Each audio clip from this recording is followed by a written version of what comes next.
Thank you for watching. Please like and subscribe my channel. It was one of those quiet evenings that seemed to stretch on forever, the kind that felt almost suspended in time. The soft, gentle hum of the evening breeze played through the half-open window, and the dim light of dusk filtered through the curtains. Dinner had just ended, and the three of us, my brother, Tyler, our mom, and I, were gathered around the table, finishing up the last bits of our meal. The conversation was light, filled with easy laughter and the familiar rhythm of family life. Mom had made her signature lasagna that night, and though I didn't have much of an appetite, I forced myself to take a second helping. It was her favorite dish to make when she wanted to bring us all together, and even if I wasn't hungry, I didn't want to disappoint her. Tyler, who was always the first to finish his food, had already pushed his plate aside, his eyes glued to his phone. He was scrolling through something, probably a meme or a video, completely absorbed in his little digital world. Mom, however, was different. She always had a way of staying present with us even after a long day at work. But as the evening wore on, I could see the exhaustion settling in on her face.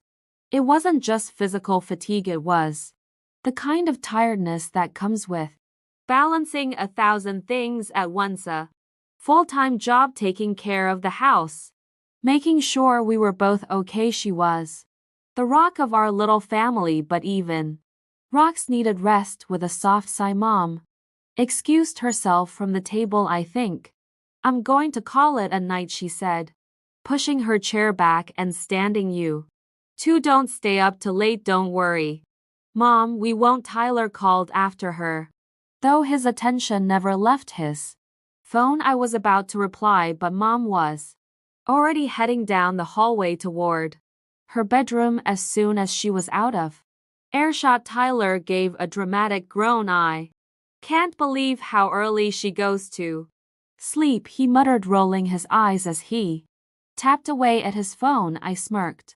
You're not exactly a night owl either, you know. He glanced up at me with a knowing grin. Yeah, but I'm not the one who falls asleep on the couch during a movie either, I laughed. But the conversation slowly tapered off as we both went our separate ways. Tyler retreated to his room, his door closing with a soft thud, while I lingered for a moment in the living room, staring out the window at the darkness settling over our neighborhood. It had been a quiet, uneventful day, nothing extraordinary, but still, there was a sense of peace that I didn't want to let go of. But just as I thought the evening would drag on in its usual rhythm, something unexpected happened. I heard a soft creak coming from a hallway, followed by the sound of footsteps approaching. I turned just in time to see Tyler standing in the doorway, his usual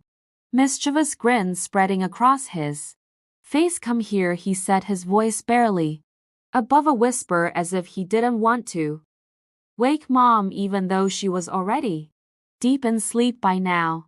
Why, what's going on? I asked, feeling a mix of curiosity and weariness. Tyler always had some kind of surprise up his sleeve, but I couldn't help but feel a bit suspicious. Just come on, he urged, his grin widening as he stepped back and motioned for me to follow him. I promise it's worth it. I raised an eyebrow, but decided to go along with it. After all, Tyler had a way of making even the most mundane things seem like an adventure. I stood up and followed him down the hall, my footsteps soft on the carpet. We reached the stairs that led up to the attic, a place I hadn't been in ages. The attic had always felt like a forgotten part of the house, full of dusty boxes and old furniture that no one ever used anymore. Tyler paused at the base of the staircase and glanced at me. You ever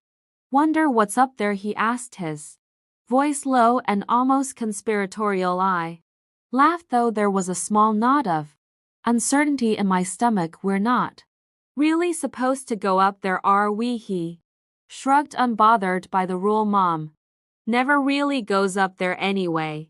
Besides, it's just us tonight. I hesitated for a moment, then nodded. There was something about the way he was acting so strangely excited that I couldn't resist. We climbed the stairs slowly, the wooden steps creaking under our weight. The attic was dimly lit by a single flickering light bulb hanging from the ceiling, and the air was thick with the smell of dust and old books. It felt like a different world, a place frozen in time.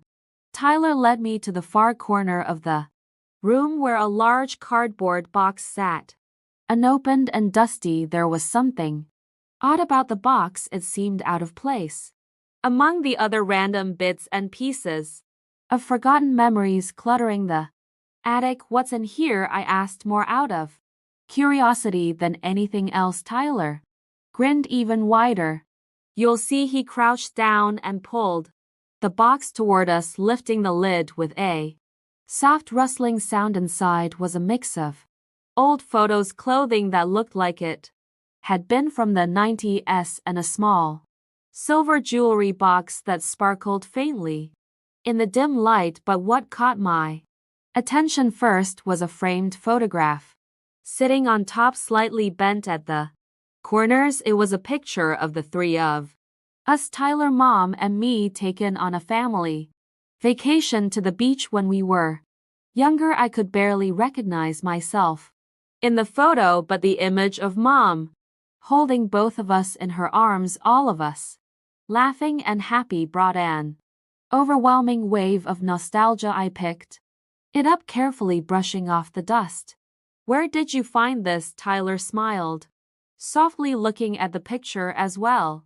Found it when I was cleaning out the basement last week. It's been sitting in a box for years, but I thought you'd like it. I could feel the warmth of emotion rising in my chest. There was something about this simple gesture, the idea that Tyler had taken the time to go through old memories just to share them with me, that made me realize how much I'd taken for granted. It wasn't just about the picture, it was about the connection we shared, the way we both missed those simpler days. But there was more. Tyler reached into the box again and pulled out the jewelry box, his fingers carefully undoing the clasp.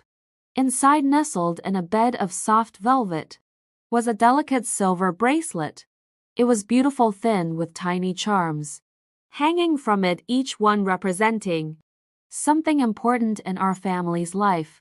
One charm looked like the house we grew up in, another a tiny airplane symbolizing our trips together, and yet another a heart, simple and elegant, that seemed to capture the essence of what this bracelet meant. I was speechless. I reached out to touch it, feeling the cool metal against my skin. Tyler, this is it's beautiful, but why are you giving this to me? Tyler looked at me, his expression unusually serious. It's from both of us, for Mom too. I found this when I was going through her things. She had it tucked away in her drawer. I know she'd want you to have it. I swallowed hard, suddenly feeling a lump in my throat. Thank you, I whispered, feeling the weight of the gesture settle on my chest. I didn't know what to say. It was one of those moments when words felt insufficient. Thank you for watching. Please like and subscribe my channel.